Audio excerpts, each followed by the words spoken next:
সেদিনটা ছিল 22nd December Friday. আমরা সাঁতরাগাছি থেকে পুরীর জন্য এসআরসি স্পেশাল যে ট্রেন সেটা নিয়েছিলাম। 8:35-এ ট্রেন ছাড়ার কথা ছিল, 5-7 মিনিট মতন লেট করে ট্রেন ছাড়ে।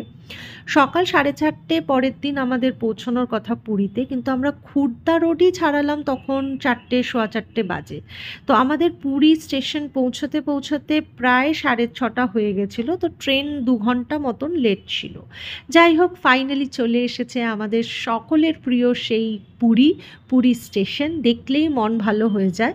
তো জয় জগন্নাথ বলে চলো আমার আজকের এই পুরী স্পেশাল ব্লগটাকে শুরু করা যাক। এই যে ঢুকেই দেখতে পাচ্ছ স্বর্গদ্বার সি বিচ দেখা যাচ্ছে। এই স্বর্গদ্বার সি বিচ ছাড়িয়ে লাইট হাউসের দিকে আমাদের রিসর্ট, গদাধর রিসর্ট। এখানেই চেক ইন পর্ব সেরে আমরা চলে গেলাম হচ্ছে পুরীর সেই দিগন্ত বিস্তৃত সি বিচে, সি বিচ এনজয় করতেন। অফকোর্স সমুদ্র তো আছেই, তার ঢেউ তো আছেই। পুরীতে যে সমুদ্র, তার যে ঢেউ, সেই ঢেউ সারা ভারতবর্ষে অন্য কোথাও পাওয়া যায় কি না আমার তো অন্তত পক্ষে জানা নেই। যাই হোক, এখন চলে এসেছি পুরীর সি বিচে ফ্রেশ হয়ে। এখন বেশ কিছুটা সময় সি বিচে কাটাবো। পুরীতে অ্যাজ আ হোল উড়িষ্যাতে ছেনাপোড়া মিষ্টিটা কিন্তু খুবই ফেমাস, এবং এটা যতদূর আমি জানি এটা পুরীরই সৃষ্টি, মানে উড়িষ্যারই সৃষ্টি। তো এখানে আসলে তো ছেনাপোড়া টেস্ট করতেই হবে। And this is first time আমি পুরীতে এসে ছেনাপোড়া টেস্ট করলাম, আর আমার সত্যিই ভালো লেগেছে। মাসাজ নেওয়া চলছে। টাইম হয়ে গেছে 1:30, এবার আমরা বেরিয়ে যাচ্ছি সবাই মিলে। এই যে এরা পেছনে আসছে। হোটেলে ফিরে ফ্রেশ হয়ে লাঞ্চ সেরে তারপরে একটু রেস্ট করেছিলাম, তারপরে আবার সন্ধেবেলা বেরিয়ে পড়লাম। আর যেহেতু আমাদের হোটেলটা লাইট হাউসের দিকে, তো আমরা আজকে হাঁটতে স্বর্গদ্বার বিচের দিকে আসছি একটু এই জায়গাটা এক্সপ্লোর করব বলে। যদিও এক্সপ্লোর করার মতন নতুন কিছুই নেই, তাও আর কি একটু কোথায় কি পাওয়া যাচ্ছে, দোকানগুলো ঘোরা, এইসবই করছিলাম। আর এইসব করতেই চলে এলাম স্বর্গদ্বারে যে জগন্নাথ মন্দিরটা, সেই মন্দিরে আরতি হচ্ছিল, সেই আরতি দেখতে।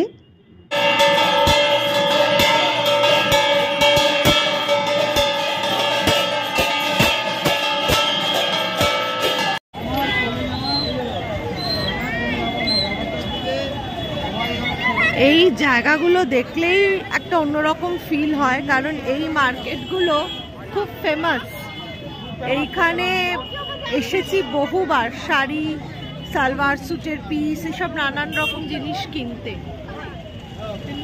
স্বর্গদ্বার মার্কেটটা ঘুরে এবার আমরা একটু চা ফা খেয়ে নিচে বিচের সাইডে চলে গেলাম। বিচ সাইডেও প্রচুর মার্কেট বসে।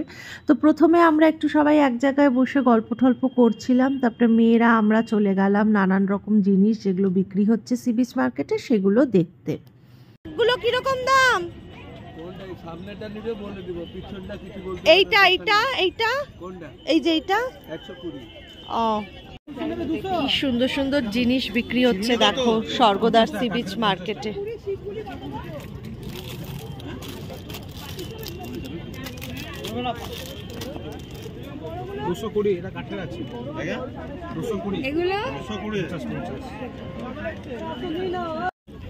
কত কিছু বিক্রি হচ্ছে এখানে, হার, কানের দুল, ক্লিপ, নানান রকমের ইয়াররিং, সব কিছুর দোকান। শো পিসেস, জগন্নাথের চাবির রিং, এটা 110, এগুলো 50, এগুলো 40, মানে এরকম সব দাম 40-50। দেখো এই সি বিচ মার্কেটে কত রকমের জিনিস বিক্রি হচ্ছে। এই যে গামছা থেকে শুরু করে, টি শার্ট থেকে শুরু করে, বাচ্চাদের বড়দের সবার নানান রকমের টি শার্ট, জামা, ফ্রক। দেখো কত রকমের চাদর, টি শার্ট, ফতুয়া, পাঞ্জাবি, গামছা, কত কিছু বিক্রি হচ্ছে। যে টি শার্ট দেখো জগন্নাথের ছবি দেওয়া। সি বিচ মার্কেট ঘুরতেই আমরা ফাইনালি সমুদ্রের সামনে চেয়ার নিয়ে বসে পড়লাম সমুদ্রের ঢেউ এনজয় করব বলে। একটু হালকা ঠান্ডা ছিল ডিসেম্বর মাস বলে। এরপরে আমরা ডিসাইড করলাম যে রাতের ডিনার করে তারপরেই হোটেলে ফিরবো। তাই এখন রেস্টুরেন্ট খোঁজা হচ্ছে যে কোন রেস্টুরেন্টে খালি পাওয়া যাবে। রাত্রির প্রায় 10:15 মতন বাজছে এখন। যাই হোক, খাওয়া দাওয়া সেরে আমরা হোটেলে ফিরে গেছিলাম। আজকে আমার এই ব্লগটাকে এন্ড করছি। অন্য কোনো দিন নতুন কোনো ব্লগের সাথে দেখা হবে। আপাতত টাটা।